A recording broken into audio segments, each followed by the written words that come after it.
The health thing was built over here. That was used out of general fund assembly money. No.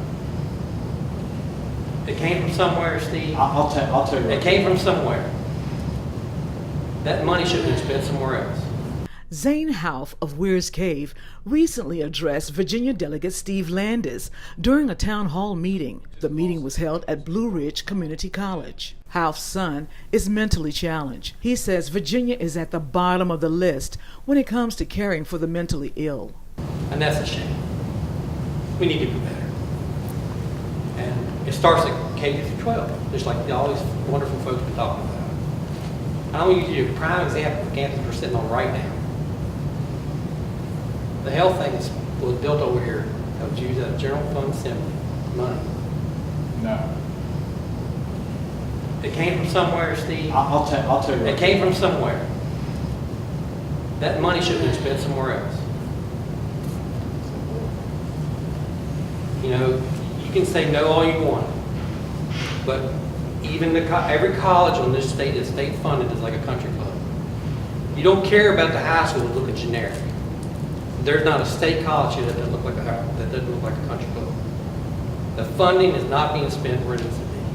Landis serves as the delegate for the 25th District. He explained the money used to construct the health building on the Blue Ridge Community College campus were not public funds. First of all, any athletic facility, stadium or anything like that is paid for through student fees.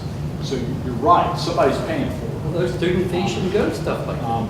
I agree with you. That's a student loan issue right there, yeah. We had a study by JLARC that showed that we're one of the highest states when you look at the student fees and the like. And the General Assembly tried to pass a bill to limit. In fact, Speaker Kirk Cox, who was chair of the House Appropriations Higher Ed Subcommittee, we tried to pass a bill to limit what they could spend and what they could charge students. It passed the Senate. According to Landis, the problem is in Virginia, college boards are not supporting the community. So I agree with you, and that's where it didn't come out of the general fund. General fund dollars, as you and I pay income tax, sales tax, those kinds of things. So it didn't come out of that, but it did come out of student fees. It's still a tax because we're charging those students or parents. So I agree with you. And I agree with you, the buildings look like Taj Mahal. The problem with our system, and every governor does this, they appoint their buddies, and it's not a partisan thing. They appoint their buddies that give big contributions, that are big alumni, and they look out for the interest of the institution as opposed to the interest of the public. Landis has served as a Virginia delegate for more than 2 decades. He has held town hall meetings since becoming a delegate. I saw in the paper that Virginia is requesting an exemption from having people who are on welfare go to work. Yep. Why? Why wouldn't we put them all to work? Well, I did not vote for Medicaid expansion. That is part of Medicaid. It said the welfare. Well, no, this is Medicaid. I think what you're reading is Medicaid expansion. Part of the agreement for Medicaid expansion was there would be a work requirement, community service, or an exception if they were disabled, couldn't work. But they have to also, in addition to community service or work, they'd also have to be in a training program if, again, they don't qualify from the standpoint of work. But that was something that was part of the Medicaid expansion agreement that was put in place in the governor's side. Irma Leach of Stanton told Landis she wants clarity. Leach is also concerned about mental health services for the state's youngest residents. She applauded Landis for his stance on the emotional needs of children. But this appeared in the Stanton newsletter, and it was really something, and it just really hit me very close, because someone very dear to me is involved in this. Pediatric health crisis in this area. We have one psychiatrist, one child psychiatrist associated with Valley Community Services Board in Stanton. This person treats 345 children. And one of those is my grandson. So the thing is, I would like for you to look into that and see if we can't get some money here to help our children. As it says here, they don't understand why we're not up in arms about it.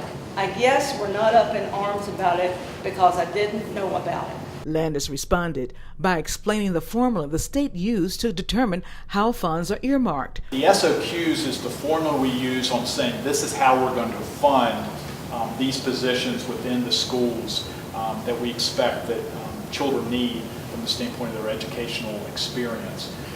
There's also a funding formula that determines how localities can, what they can afford to pay, so that certain localities, for instance, Fairfax County has to pay more of their own share. Augusta County would have to pay less because we're not as wealthy of a community as Northern Virginia. And then the state pays their share based on what the locality's ability to pay is. So that's what we call the composite index. Landis had to reschedule his Crozet Town Hall meeting for February. That's because he recently suffered an allergic reaction and had to be hospitalized.